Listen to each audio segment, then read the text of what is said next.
Assalamualaikum warahmatullahi wabarakatuh. Saya Syakila Aryansyah dari kelas 12 IPA 1. Pada kesempatan kali ini, saya akan menjelaskan materi bab 3 mata pelajaran Sejarah Indonesia kelas 12 kurikulum 2013 yang berjudul Sistem dan Struktur Politik dan Ekonomi Indonesia Masa Demokrasi Terpimpin tahun 1959 sampai 1965. A. Dinamika politik masa demokrasi terpimpin. 1. Menuju demokrasi terpimpin. Kehidupan sosial politik Indonesia pada masa demokrasi liberal tahun 1950 hingga 1959 belum pernah mencapai kestabilan secara nasional. Kabinet yang silih berganti membuat program kerja kabinet tidak dapat dijalankan sebagaimana mestinya. Partai-partai politik saling bersaing dan saling menjatuhkan. Mereka lebih mengutamakan kepentingan kelompok masing-masing. Sehingga pada hari Minggu 5 Juli 1959 pukul 17.00 dalam suatu upacara resmi yang berlangsung selama 15 menit di Istana Merdeka, Presiden Soekarno mengumumkan dekret yang memuat 3 hal pokok, yaitu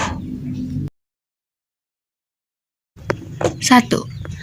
Menetapkan pembubaran konstituante.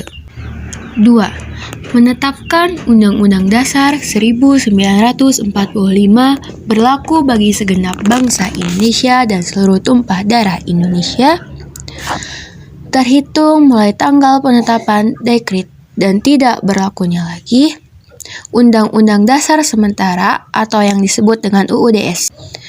Pembentukan MPRS yang terdiri atas anggota DPR ditambah dengan utusan-utusan dan golongan serta pembentukan Dewan Pertimbangan Agung Sementara atau yang disebut dengan DPAS.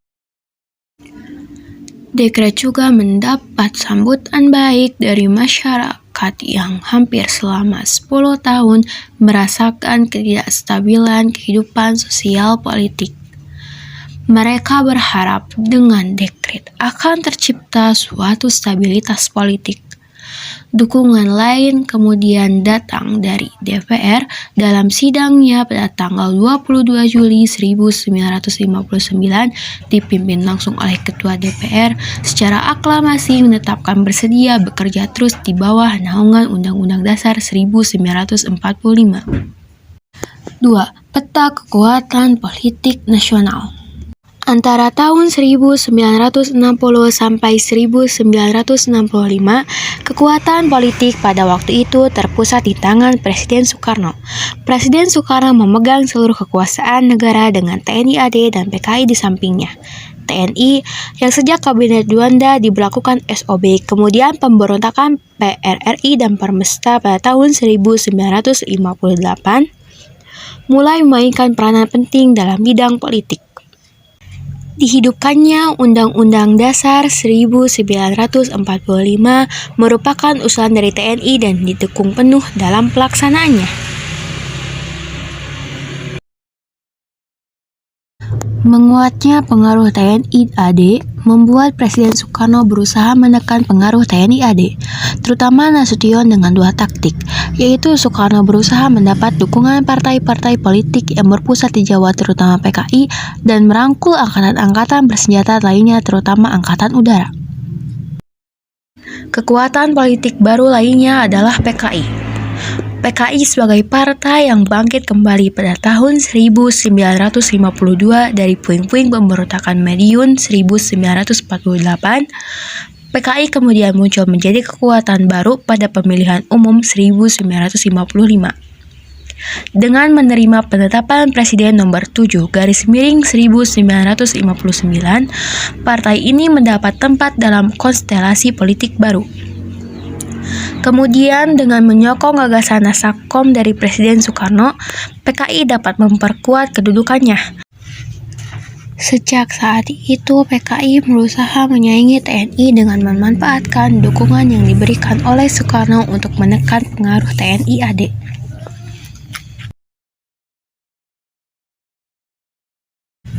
3. Pembebasan Irian Barat. Salah satu isu politik luar negeri yang terus menjadi pekerjaan rumah Kabinet Republik Indonesia adalah masalah Irian Barat.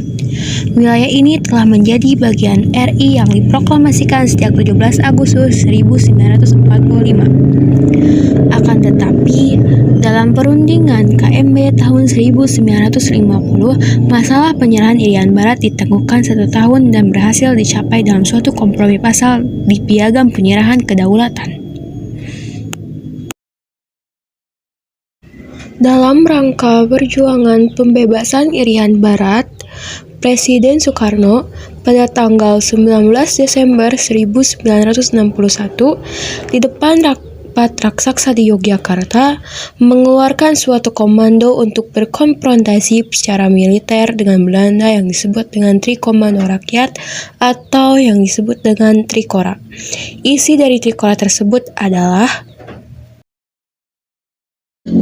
1. Gagalkan pembentukan negara boneka Papua buatan Belanda.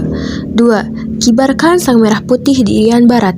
3. Bersiaplah untuk mobilisasi umum guna mempertahankan kemerdekaan dan kesatuan tanah air dan bangsa. Dengan dideklarasikannya Trikora, mulailah konfrontasi total terhadap Belanda di Papua. Langkah pertama yang dilakukan oleh Presiden Soekarno mengeluarkan Keputusan Presiden Nomor 1 Tahun 1962 tertanggal 2 Januari 1962 tentang pembentukan Komando Mandala Pembebasan Irian Barat di bawah Komando Mayor Jenderal Soeharto. 4. Konfrontasi terhadap Malaysia. Masalah Malaysia merupakan isu yang menguntungkan PKI untuk mendapatkan tempat dalam kalangan pimpinan negara. Masalah ini berawal dari munculnya keinginan Tengku Abdul Rahman dari Persekutuan Tanah Melayu dan Lee Kuan Yew dari Republik Singapura untuk menyatukan kedua negara tersebut menjadi Federasi Malaysia. Rencana pembentukan Federasi Malaysia mendapat tentangan dari Filipina dan Indonesia. Pemerintah Indonesia pada saat itu menentang karena menurut Presiden Soekarno, pembentukan Federasi Malaysia merupakan sebagian dari rencana Inggris untuk mengamankan kekuasaannya di Asia Tenggara. Pembentukan Federasi Malaysia dianggap sebagai proyek neokolonialisme Inggris yang membahayakan revolusi Indonesia. Oleh karena itu, berdirinya negara Federasi Malaysia ditentang oleh pemerintah Indonesia. Untuk meredakan ketegangan di antara tiga negara tersebut, kemudian diadakan Konferensi Mapielindo, Malaysia, Filipina, dan Indonesia di Filipina pada tanggal 31 Juli sampai 5 Agustus 1963. Hasil-hasil pertemuan puncak itu memberikan kesan bahwa ketiga kepala pemerintahan berusaha mengadakan penyelesaian secara damai dan sebaik-baiknya mengenai rencana pembentukan Federasi Malaysia yang menjadi sumber sengketa. Konferensi Mapielindo menghasilkan 3 dokumen penting, yaitu Deklarasi Manila, Persetujuan Manila, dan Komunike Bersama. Inti pokok dari 3 dokumen tersebut adalah Indonesia dan Filipina menyambut baik pembentukan Federasi Malaysia jika rakyat Kalimantan Utara menyetujui hal itu.